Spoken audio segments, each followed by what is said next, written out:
Hi everybody. This week's topic are haunted items.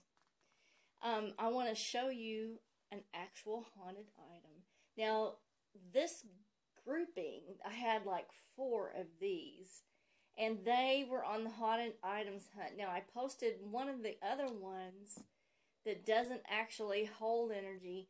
This was the very one that holds a lot of haunted energy in it. And so I wanted to start us off this evening by letting you get a real close-up of this freaky clown. I put them in my living room on a basket way up on the shelf. And every now and then, David and I hear talking from down that hallway up in that area. It sounds like adults talking, but it's talking. So that's very interesting. So what we're going to go into tonight is what makes an item haunted and what you can do about it if you have one. Now, my story on this is I love to go antique shopping, and I love to go to like Peddler's Mall, antique places, yard sales, and I started dragging home a lot of stuff with energy on it. The items were actually like haunted items. So, and then I started having people consulting me about what should I do with this, or what do you think is going on? And so I thought, well, this teaching needs to go out there, and that's kind of how the haunted items hunt started. And David just going out to different places and finding all this stuff. And so what I did was I just started testing things before I brought them home. Okay, we're back on. We had a little glitch there. I forgot to actually turn the Wi-Fi off for this broadcast, because I find that it does better if I don't even have the Wi-Fi on. So what we did was we were testing stuff before we brought it home to find out, did it have any energy? Did it stimulate a word generator? And that's kind of how we started the haunted items hunt. So that's my story and background on how we got into all this. If you like this broadcast, tap on the screen and share it to your friends. There's going to be a lot of good information I'm going to try to fit in a little amount of time here. So, and I'll do some shout outs at the end. Most items that we call are haunted, they have the absorbed energy of the former owner, or they have imprinted energy from a traumatic event. And this energy can be either residual or active, okay? The item, if it was used in close proximity to the owner, such as the following items, and I'm going to go over each item as we talk about it. I'll tell you why they're haunted. But it's close proximity to the owner, which is usually what causes this phenomena to occur. The most prevalent things are dolls and statues, like this, okay? Dolls and statues are actually, they're in the likeness of a body, and they're usually hollow inside, and this allows the energy or the mass of the entity to consolidate or conglomerate in that hollow area. So all entities are made up of some kind of mass, and some say it's as small as 1 gram of mass, but it is some type of mass, and that can be contained within the doll. Now, dolls are held in close proximity to the body, which allows for a higher imprint of energy on the item. Okay, so dolls are one of the biggest things that are classified as haunted. Furniture is another one. So several things that you might want to consider when looking at furniture is, was there a traumatic death in the environment or on the object, like a bed? Did somebody commit suicide on the bed? Was the bed or the furniture present during a murder, suicide. The resonant energy from nightly use when somebody's sleeping on that object or that furniture or bed is imprinted onto the object. So you can get a lot of residual energy from that, not necessarily active. Now, did the owner of the furniture or bed actually pass or die while sleeping on the bed is another thing. And that heavily imprints an object with the energy of the soul actually leaving the body. So that's a big question you've got to ask yourself when you get used furniture. You need to test it, and I'll tell you how to do that. Clothing is a big thing that can have residual energy on it because of its close proximity to the body and the length of time the garment was worn. It can be heavily imprinted with the energy of the owner. Consider if it's like a nightgown. Did the person die in their night clothes? Did that imprint heavily on the item? I did an investigation, I guess it was last year, and I went to the person's bedroom and I said, there's probably an item here that was on this other person when they passed. And sure enough, they had the night garments that the person had passed in the dresser drawer. So that's heavily imprinted with energy. Wedding rings that have been worn for many years are imprinted with the owner's energy also. Also, was the jewelry on the body at the time of death? It's another thing you have to ask yourself. Especially if you're buying antique jewelry, which I love antique jewelry, so I have a few pieces that are actually probably, I shouldn't have them, but I do. Because they've got a lot of energy on them. Also, here's another thing. Mirrors actually capture and bend light. And as you know, spirits are all light entities. They're made up of light. Spirits use the mirrors as portals to and from other dimensions into ours. And so the mirrors can convey energy from a spirit or entity. And so when you test them, they will be positive for a lot high EMF sometimes. Actually, too, mirrors can capture the soul imprint of a person, like a mirror that you look in every day. It's sort of like you're burning your image into that reflection. And so sometimes I've done mediumship simply based on using a mirror that I know that the person looked at every day, or a reflective device that I know that the person has looked at every day. For example, I did a party not too long ago, and I was doing some mediumship there, and I always ask at parties if somebody can bring an object of the loved ones with them so I can do psychometry on it.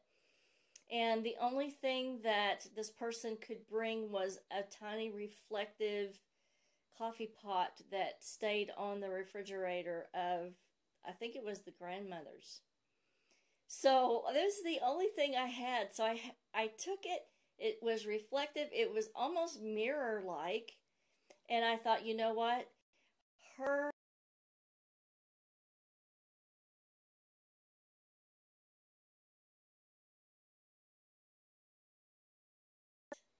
and I took that and extracted information from it. So it does work. It does work. Here's Melissa's got a comment. Can a mirror convey a message to you? Yes, absolutely it can. Absolutely, Melissa, it can. Mirrors are huge, especially these old silvered metal, the old silver metallic mirrors. Besides that, other entities can use those mirrors to gain access to your home. So you always need to consecrate and sanctify your mirrors. Make sure they're protected. And don't let your guard down around the mirror. Or like a reflective piece of glass, maybe. Okay, here's another category of items that are haunted, and these are cherished items because they're the focal point or the focus of the person or the owner who has them. And because the owner who is focusing all of their attention on this cherished item, they're imprinting more of their energy on that cherished item. And if you study quantum physics, their energy actually becomes entangled with the energy of the object. And that makes a super duper haunted item. Because like we were talking about earlier, your energy can be imprinted. But when the item is destroyed, that energy is released. But if it's a cherished item, then the energy is entangled with it on a quantum level. Even if you destroy the item, doesn't matter. The energy is still entangled with it. So let's see, we've got a couple more comments. Jen says she's been hearing heavy footsteps in my house at night. The boys hear them too. It's been more and more. Right now, especially, Jen, you're going to have this occur, and it's going to keep getting probably worse until mid-December or the beginning of January, because the veil is so thin. And if you want to know more about the veil or dimensional veils, go to my YouTube channel. All of these Facebook live streams are going to be, or are being downloaded to my YouTube channel, so you can go back and watch any of the episodes that you want. So that would be one, Jen, that I would suggest that you go back and look at. So let's go into really quick how to evaluate objects at a yard sale, estate sale, antique market, to figure out, is this an item I need to take home, or should I just leave it? Okay. So you want to evaluate the electromagnetic fields using an actual EMF meter. Thanks for the hearts and the kisses. So you can get an EMF meter from any online ghost hunter shop. I use the tri-field meter. I think the tri-field meter is the best one on the market, and I've always had really, really good luck with it and no false positives at all with it.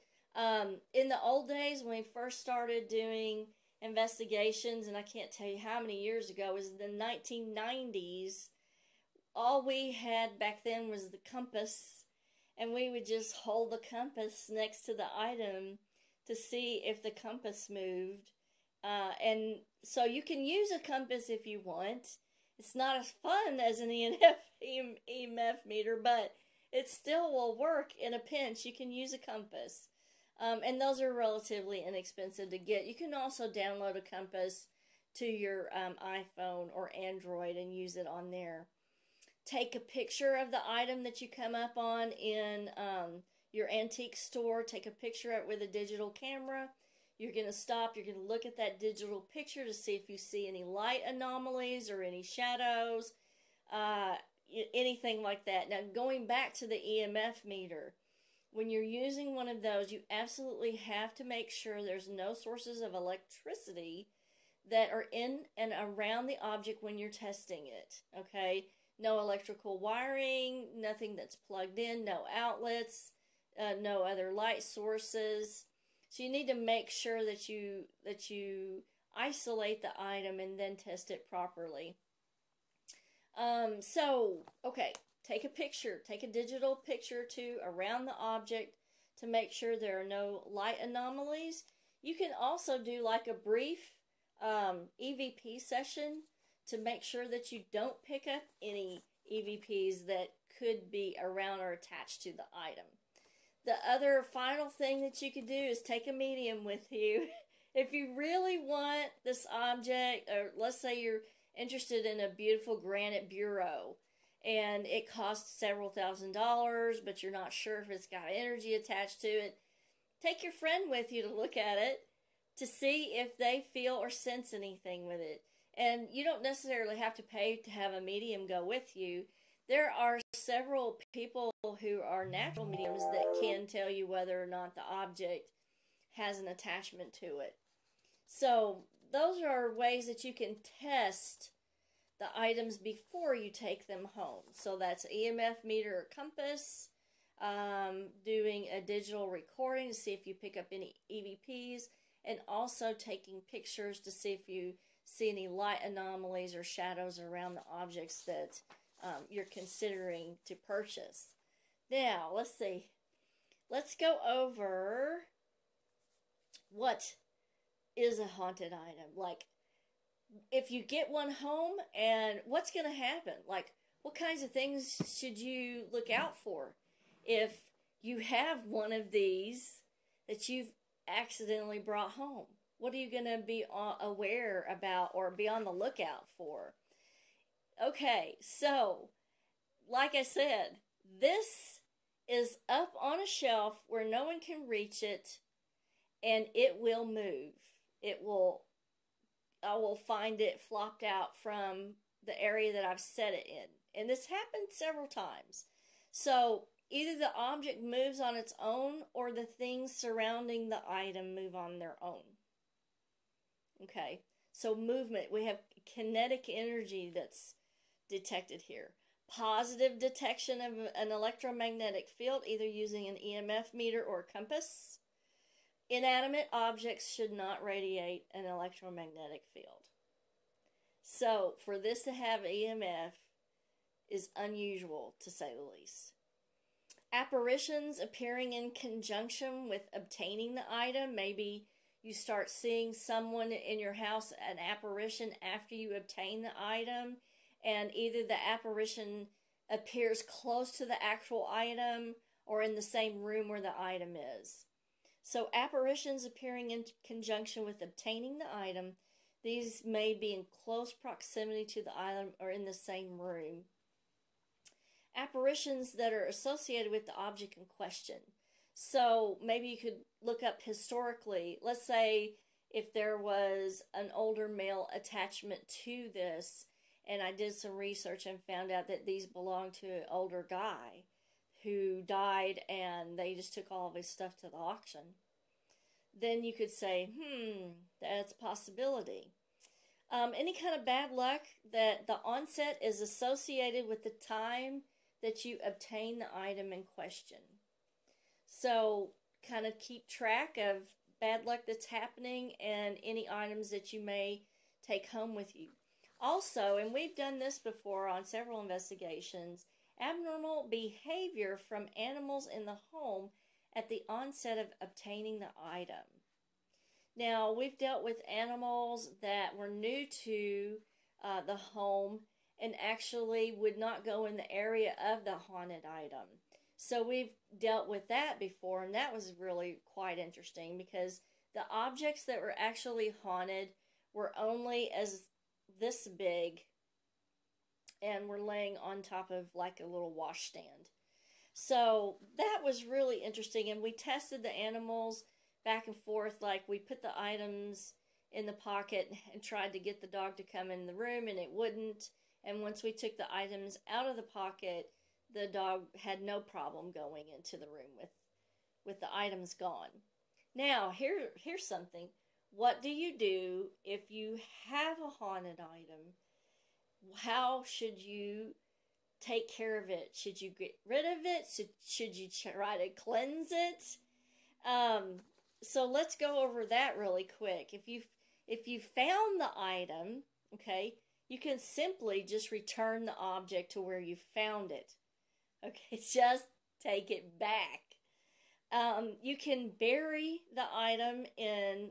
Now, this is something that my research showed. I've never actually done this, but that said you can bury the item in the graveyard or place it where it is isolated with consecrated salt. Now, that's something that I've done before, is out in the country, dig a hole, pour consecrated salt into the hole, put the item in there, and then pour more consecrated salt on the top. And that has worked really, really well for my clients, just doing that.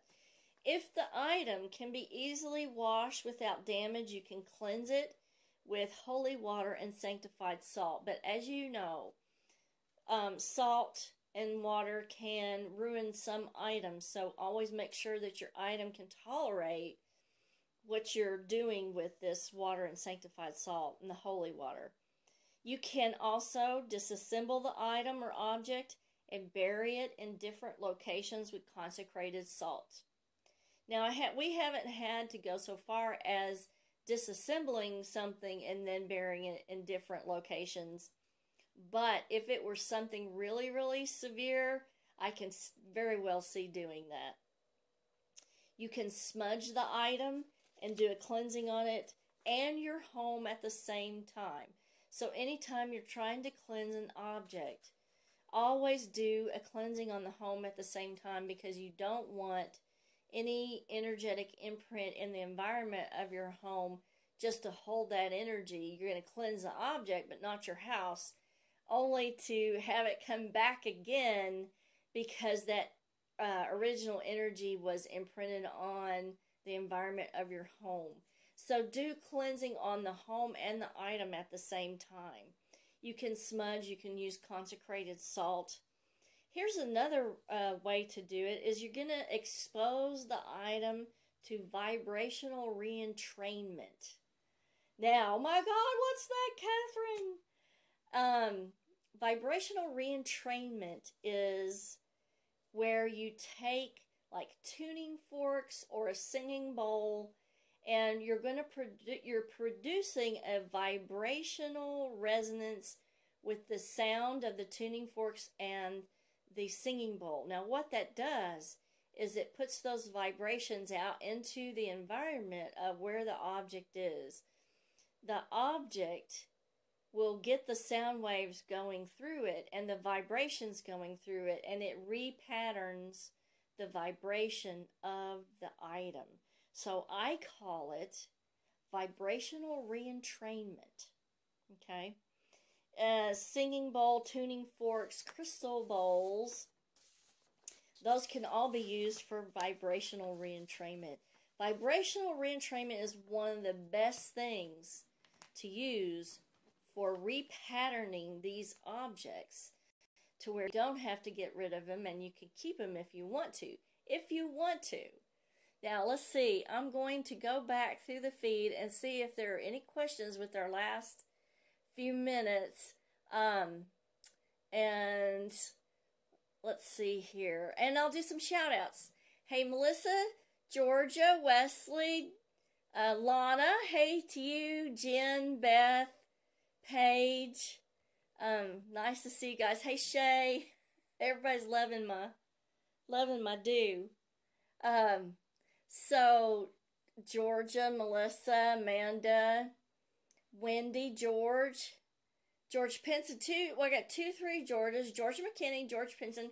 Hey guys, has anybody got any questions before I hop off about haunted items, or you want to just tell me about a haunted item that you have? Hey Kitty, hey Tiffany, and let's see, hey John, how are you? And Laura, nice to see you guys. Heather, Christina, Stephen, kisses Stephen.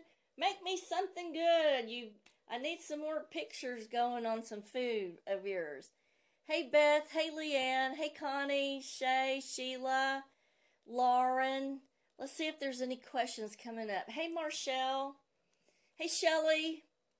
I have several, and people already know this, I have several haunted items that I have here at the house. And it doesn't have to be in a necessarily bad way. We did haunted items hunt. It was last year, and one of the items was a little powder glass dresser container, and it had a pretty high EMF actually, and I kept that because the energy was positive, but it was good. It felt great. It felt beautiful, and I felt like whoever had that was just really gorgeous and just a beautiful soul and very kind. So Heather has a question. Do you suggest any EMF meter in particular? Yes, but it's so expensive. What we use is a tri-field meter.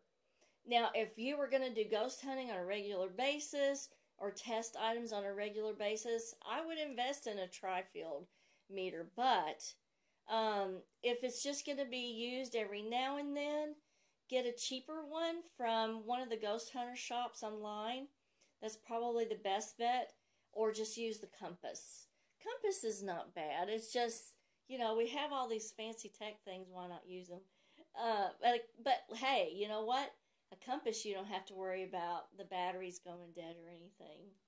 So, any more questions on haunted items? Oh, and I wanted to tell you guys that I'm going to post, after this broadcast is over, I'm posting the PDF file teaching on all this information that I just went over. And so you can go to the Facebook page right after this is over. Give me like 10 minutes to post it. And just download that, and you can read it and save it and refer back to it when you want to know more about haunted items. So Lana has a comment. How did you know it was positive? Just feelings. Oh, you mean the dresser thing?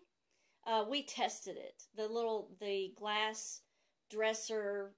Oh, it was like a powder puff glass container with a little silver lid. And if you go back through the haunted items hunt, you'll be able to find it. But whenever I'm looking at objects to buy or purchase, I always test it with a tri-field meter because I need to know if it has an attachment to it. I know what feelings I get, but does it truly hold energy? Is it truly imprinted with residual or active energy is what I want to know. So we always test with the EMF when we're going out and looking at any kind of antiques. And this little guy's positive. So here's your haunted item for the evening. And look how creepy he is. Look at this. That's a creepy little guy. That's almost like sinister. Or like he's mischievous or something. But when those voices start down the hallway, you really kind of raise the hackles on the back of your neck a little bit.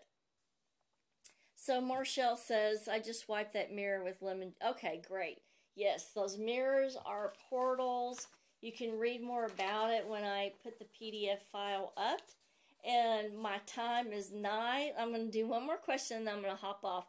Chastity has a question or comment. Let's see, I assume there's a difference between a haunted item and a possessed item. I think as an empath, I'm also drawn and shy away from items. Yes, there's a big, huge difference in possessed items and haunted items. I think possession would deal more with active energy from the item than the residual energy of a former owner. And that can be another topic for Facebook Live on Monday night for sure. Let's see, Georgia